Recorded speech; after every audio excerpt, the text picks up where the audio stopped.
you'd like to hope that number two gets better than number one, and number three gets better than number two. But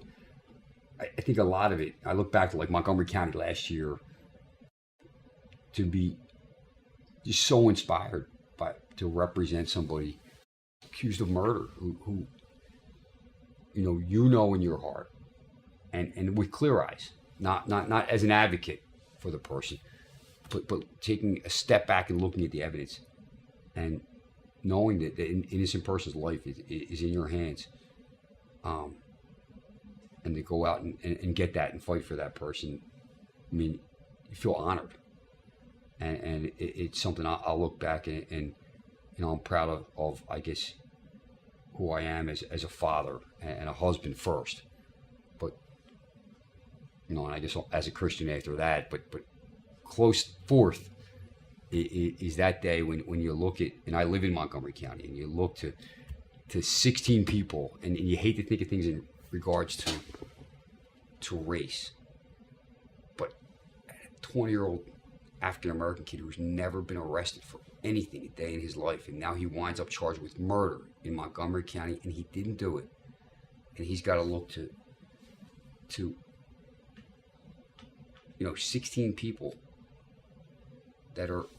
wealthier than him and older than him and white, and you hate to say it, but that's what it was, and look to them for justice, knowing he didn't do it. And then when you get that, like I literally saw stars when they came out and said not guilty, not guilty.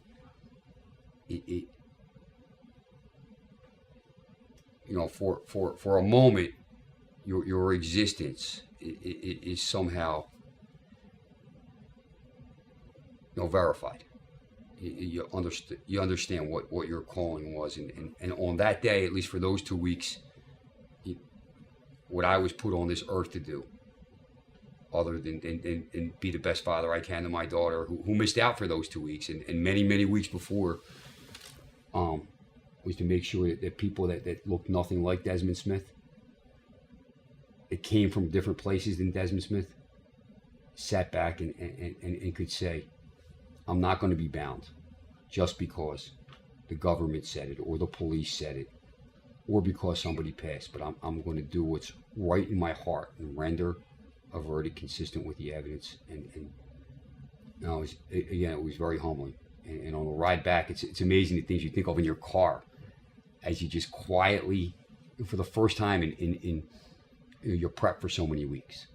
for 6, 7, 8 weeks, and all of a sudden it's over. You're just left with your own thoughts, and to think that you had a real impact,